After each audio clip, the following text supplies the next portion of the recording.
imminent threats from the Iranian regime. 요 임박한 위협이 뭐예요? 트럼프가 주장하는 것은 그거죠. 핵 개발. 네타냐후 하나 돕기 위해서 이런 도박 같은 전쟁을 일으켰다는 게 자기 덫에 빠진 거죠. 생포할 그러면 생각 자체는 안 했던 거군요. 이번에 하메이네이를 죽인 게 네. 패착이라는 얘기도 나오는 게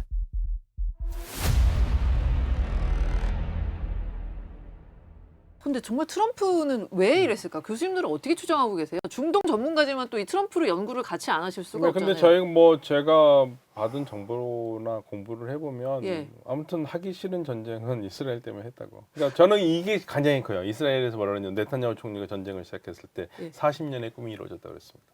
근데 그거는 이 전쟁이 잘 안 되는 상황에서 트럼프가 뭔가 이렇게 좀 자기가 살아날 구멍을 만들기 위해서 아니요, 한거 근데 아니에요? 확실한 거는 네타냐후 총리는 1996년에 첫 총리가 될 때부터 줄기차게 미국을 등에 업고 이란을 때리는 게 꿈이었어요. 그러면 그때부터 하메네이는 이스라엘의 표적이었던 거고요. 그렇다고 볼 수 있죠. 그래서 전쟁이 결정된 다음에 트럼프 대통령이 고맙다면서 자기의 40년 꿈이 이루어졌다고 그랬습니다. 그러니까 이스라엘은 이건 정말 좋은 전쟁이에요.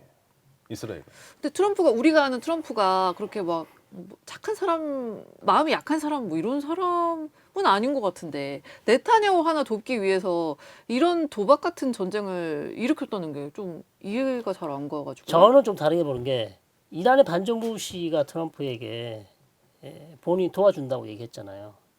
그러니까요. 자기 덫에 빠진 거죠. 아, 아니, 괜한 말을 한 건가요? 계란 말을 한 거죠. 왜냐하면 아무 말 안 하고 그냥 가만히 있었으면 help is on the way 그 한마디 했다가 예. 두 번 했다가 아니, 미국 대통령이 한 번 뱉은 말인데 어떻게 아무 안 한 것처럼 그렇게 할 수 있냐. 더군다나 그 얘기는 왜 한 거죠? 실제로 저는 그거를 이 상황을 좀 연계를 시켜서 예. 핵 협상을 좀 더 우위를 점하고 싶었겠죠. 너가 이렇게 나쁜 짓을 이란이 반정부 시위에서 장군비를 많이 죽이고 힘이 약해지고 어려워졌으니까 네. 지금 밀어붙여서 협상을 하면 이란이 트럼프가 원하는 방향으로 갈 것이라고 생각을 했겠죠. 아. 그래서 이거 두 개를 합해가지고 이렇게 가려고 생각을 했겠죠. 어. 근데 그렇게 되지 않은 거죠, 사실. 결국 그러면은 교수님 말 종합해 보면 네타냐후를 위한 전쟁이다. 저는 이스라엘을 위한 전쟁이라고 봐요. 네. 도대체 네타냐후와 트럼프, 이 트럼프와 네타냐후 어떤 관계입니까? 그 배경을 좀 아시면 예. 어느 정도 이해하시기 좀 편하실 것 아, 같아요. 그래요? 네. 네. 트럼프와 나타냐후 인연은 오래됐습니다. 음. 나타냐후가 총리를 96년부터 계속했으니까 오래됐잖아요. 미국을 방문하면 호텔에 가지 않고 가끔씩 트럼프 대통령의 사위죠. 제드 쿠시너가 유대인이잖아요. 네. 그 사람 집에 가서 그러니까 트럼프 대통령이 되기 전부터 이미 그 사위와 사위와는 엄청 친한 이 집안과 친한 집안이에요. 제레드 쿠시너가 일종의 하나의 고리가 되는 거죠. 그러니까 제레드 쿠시너의 아버지가 트럼프와 나타냐후의 고리가 될 수 있는 거죠. 그러니까 당연히 트럼프하고 나타냐후는 아주 사이가 좋고 시작부터 좋았고요. 실제로 되게 이 두 사람이 만나는 거 보면 돈독한 것 같아요. 어마어마하게 돈독해요. 그리고 최근에 트럼프가 무슨 얘기한지 아십니까? 나타냐후는 재판을 받고 있어요. 네. 뭐 향응이나 뭐 뇌물 뭐 이런 거 배임 이런 걸 재판을 받고 있는데 이스라엘은 대통령이 이 사면권이 있어요. 나타냐후 총리가 아직 형을 받지도 않았어요. 네. 재판을 진행 중인데 트럼프 대통령이 갑자기 이스라엘 의회를 방문해서 연설을 하는 중에 라이브로 거기 이스라엘 대통령이 와 있었거든요. 우리 나타냐후 총리 작년 6월 전쟁에도 얼마나 열심히 이스라엘 위해서 잘 싸웠습니까? 네. 사면 좀 해주시죠. 사면권은 예약을 아니 그러니까 미국 대통령이 와서 이스라엘 대통령의 고유 권한인 사면권에 대해서 이래라 저래라 얘기를 한 거예요. 얼마나 그 아끼면 그렇죠. 그런 얘기를 그렇게 공개적으로 할 수 있는지 네. 따로 하는 것도 아니고요. 공개적으로 했어요. 그리고 저- 한 번 더 했어요. 최근에는 또 한 번 더 했어요. 왜 사면 안 해주냐? 그 사위랑 친해가지고 네타냐후랑 트럼프랑 친했다. 뭐 오케이 그것도 이해되는데 네. 조금 부족한 것 같아요. 네. 2015년에 오바마가 한 합의를 2018년에 트럼프가 탈퇴를 합니다. 네. 그때 가장 중요한 역할을 한 사람이 네타냐후예요. 협정을 깨라 옆에서 엄청 부추긴 사람이 네타냐후군요. 그러니까 기가 얇으신 분이죠. 그러면 트럼프 입장에서는 이 중동 이슈에 관해서는 네. 네타냐후한테 좀 전적으로 의존을 의존하는. 하는데 예.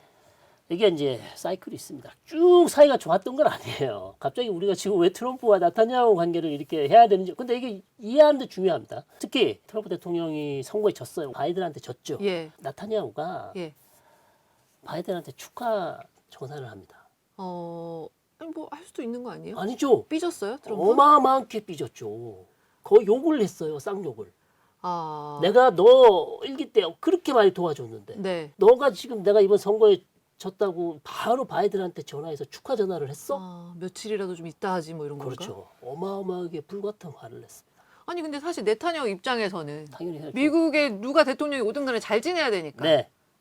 당연히 해야 되는 거죠. 아 그래서 바이든 정부 때는 약간 또 이렇게 사이가 안 좋았어요. 예. 네, 사이가 안 좋았는데 다시 대통령이 됐잖아요. 예. 그 어떻게 또 사이가 좋아졌냐? 궁금해요. 궁금하죠? 예. 작년 전쟁 때문이에요. 아 6월 전쟁으로. 네. 6월 전쟁을 준비를 하고 나타냐후가 트럼프를 만나서 네. 대통령님, 우리 전쟁 준비 잘 짰습니다. 모든 게 준비가 다 돼 있어요. 미국 안 도와주셔도 돼요. 힘드시면 예. 우리가 알아서 다 할게요. 그린 라이트만 주십시오. 이렇게 했어요. 트럼프가 오케이 했는데 전쟁에서 트럼프도 예상하지 못하게 이스라엘이 너무 잘 싸워. 흡족했군요. 흡족 정도가 아니라 반해버린 거예요.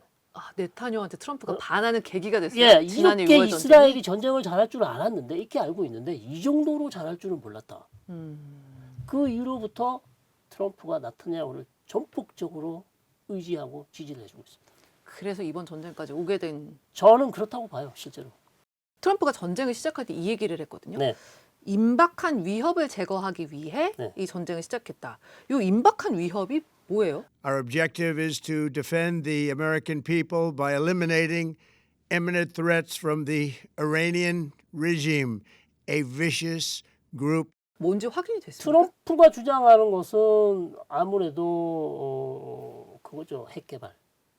더 예. 나아가서 이 얘기를 했어. 자기가 2018년에 탈퇴를 했잖아요. 그거 안 했으면 이란이 벌써 핵무기 만들었다고 얘기합니다. 아 자기가 그 오바마 때 맺은 협정을 안 파기했으면 그렇죠. 예, 이란이 이미 예, 국제사회를 속이고 네. 어느 곳엔가 땅굴 속에서 우라늄을 농축해서 핵무기를 만들었을 것이다. 이번 연설에 그렇게 얘기했어요. 지난해 6월에 핵시설을 파괴를 했다는 거 아니에요? 했죠. 근데 완파는 안 됐죠.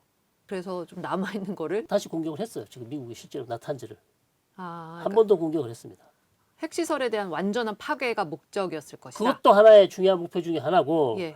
이스라엘이 이 전쟁을 만들었다고 얘기하는 것 중에 중요한 하나의 이야기는 탄도미사일이죠. 탄도미사일. 네, 이스라엘은 탄도미사일 반드시 없애야 됩니다. 아니 본인들은 그렇게 뭐 방공망에 이것저것 다 가지고 있으면서 네. 이란한테는 탄도미사일도 아예 한 개도 보유하지 말아라. 이 한 얘기인가? 대는 되는데 예. 이란이 탄도미사일을 예를 들어서 비축량이 네. 3천, 4천, 5천 가잖아요. 이스라엘과 전쟁을 하잖아요. 그럼 이스라엘이 막을 수가 없어요. 감당을 못해요. 그러니까 이란 대 이스라엘 네. 1대1로 붙으면 그거는 게임이 안 된다는 거죠. 그러니까 막을 수가 없다. 그렇죠. 이스라엘이 전투기를 보내서 이란을 어마어마하게 공격을 할 수는 있지만 예. 4천 발, 5천 발 되는 이 어마어마한 탄도미사일을 계속 공격을 하면 그걸 막을 수 있는 요격 미사일이 없어요. 감당이 안 되는 거죠.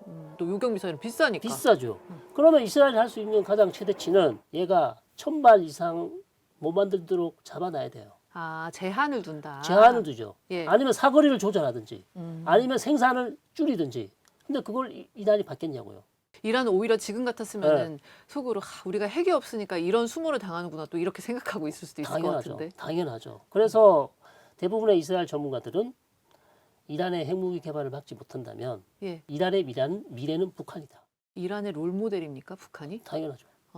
안 그래도 제가 북한 얘기를 여쭤보고 싶었는데 네. 제가 예전에 베네수엘라 이제 마두로 대통령 생포됐을 때 김정은 위원장도 잠 못 잘 것 같다라고 네. 생각을 했었는데 오히려 이번에 이제 두 번째로 네. 이란이 이렇게 되는 거 보면서 다행이다. 우리가 잘 가고 있구나. 뭐 이렇게 생각할 수도 있을 것 같다는. 충분히 그렇게 생각할 수 있죠. 이란은 정확하게 얘기해 주신 것처럼 후회를 하고 있을 거고 후회 막급이고 김정은은 아유 그래도 역시 우리가 핵을 가지고 있기 때문에 저런 꼴을 안 당하네. 라고 생각할 수 있죠. 충분히. 그러면 이번 전쟁이 이란이 어느 정도 이렇게 살아날 힘이 있으면은 네. 다시 그 남은 힘을 핵 개발에 쏟는 거는 어떤 예상된 수순으로 봐야겠네요. 그렇죠. 트럼프 대통령이 지금 베네수엘라 모델이 베스트 시나리오? 라고 근데 얘기를 했던데. 이란 내에서 그런 사람을 찾을 수 있을까요? 그러니까 이제 네. 그 베네수엘라 모델이라고 하면 일단 최고 지도자를 제거한 다음에 네. 약간 일부 권력들을 좀 상당수 유지시킨 상태로 친미 쪽으로 이제 그렇죠. 끌어온다 뭐 이런 네, 건데 네. 그럴 사람이 안 보인다는 저는 말씀이신 거예요? 그러니까 베네수엘라 모델은 완전히 미국한테 굴종하는 모델이잖아요. 예. 이란은 그런 굴종하는 모델은 나오진 않고 예. 미국과 좀 편하게 대화할 수 있는 지도자는 나올 수는 있어요. 그러나 미국이 원하는 대로 다 해주는 베네수엘라하고 좀 다를 거고. 하메네이를 그 마두로처럼 미국이 생포할 그런 생각 자체는 안 했던 거군요. 그랬던 것 같습니다. 그냥 암살하는 방식으로 가는 게 그러니까 이란의 군사력이 베네수엘라보다 더 뛰어나서 그거를 엄두를 안 냈다고 그것도 봐야 그렇지만 되나요? 하메네이는 종교인이잖아요. 예. 그러니까 사실은 이번에 하메네이를 죽인 게 네. 패착이라는 얘기도 나오는 게 하메네이가 그렇게 죽지 않고 그냥 놔뒀으면 이란 사람들 싫어하는 사람들 되게 많고 그럴 텐데 이번에는 완전히 죽여서 순교자를 만들었잖아요. 그래서 그 이란 친구가 저한테 한 말이 있습니다. 예. 이보다 더 고귀한 죽음은 없다. 순교자가 됐다. 서사를 아예 아, 완성시켰네요. 완성시켜줬어요. 그러니까 이란 내에서도 출판하는 사람들이 많았겠지만 예. 이란 밖에서 시아파들. 그 시아파들은 전체적으로 순니가 많은 데에서 내 마음은 갈 곳이 없는 사람들이거든요. 네. 그러니까 의존했던 사람 중에 하나입니다. 예. 이란에서 어떻게 생각했는지 모르겠지만 하메네이가 가지고 있는 상징성이라는 게 있어요. 그러니까 뭐 인도, 파키스탄 이런 데에서는 지금 난리가 난 거죠. 이라크에도 그렇고요. 네. 하메네이를 왜 폭사시킨 건지 지금 남겨뒀으면 오히려 미국이 더 활용할 수 있는 카드로 쓸 수 있지 않았을까 그런 생각도 좀 드는데요. 그렇게 최대한으로 노력을 했는데 트럼프의 인내심이 바닥이 난 거죠. 트럼프는 인내심이 많지 않습니다. 물론 그걸 정당화하는 건 아니지만 네, 어쨌든 네. 그 사람은 그런 사람이니까. 그리고 본인은 또 레짐 체인지를 하고 싶다 그랬잖아요. 그러면 이 정권의 상징인 하메네이를 제거하는 것이 정권 붕괴의 시작이라고 생각했겠죠. 또 트럼프가 되게 업적을 중시하잖아요. 네네. 뭔가 그동안에 미국이 중동 지역에 개입했을 때 이렇게 네. 전쟁이나 이런 걸로 개입했을 때 성공한 적이 거의 없죠. 없었죠. 네. 거의가 아니고 뭐 없었다고 봐야 되죠? 중동에서 성공한 적 없습니다. 트럼프에게 출구 전략이 없다. 네, 추구 전략이 없죠. 추구 전략이 없죠. 죽더라도 그냥은 안 죽는다는 말씀이시죠? 그렇죠. 너 죽고 나 죽자 하거든요. 지금은 그러니까 네. 지금 걸프 지역에 계속 쏘고 있는 거고. 그럼 걸프 지역에 쏘는 이유는 걸프 국가들 니네 가서 대통령한테 트럼프 대통령한테 빨리 말려라. 전쟁 안 말리면 니네도 죽고 나도 죽고 다 죽는다. 이렇게 이제 압박을 하는 거죠. 그런 상황인데 그게 통할지. 그러니까 이란이 우리 더 이상 이제 항복 이렇게 나올 리도 만무하고 네. 트럼프가 이제 됐다라고 끝낼 리도 만무하고 결국은 그렇죠. 중간에서 누군가 좀 움직여서 그렇죠. 이란과 미국 간의 어떤 좀 협상안이 그렇죠. 나오는 수밖에 근데 없다. 두 국가가 전쟁을 중단할 수 있는 면을 다 세워줘야 되는데 예. 그게 이제 해법안이 상당히 찾기가 어렵겠죠. 이 전쟁의 끝은 어디인가? 교수님과 대화를 하면 할수록 계속 끝이 없는. 끝이 없는 미궁 속으로 계속 빠지고 있습니다.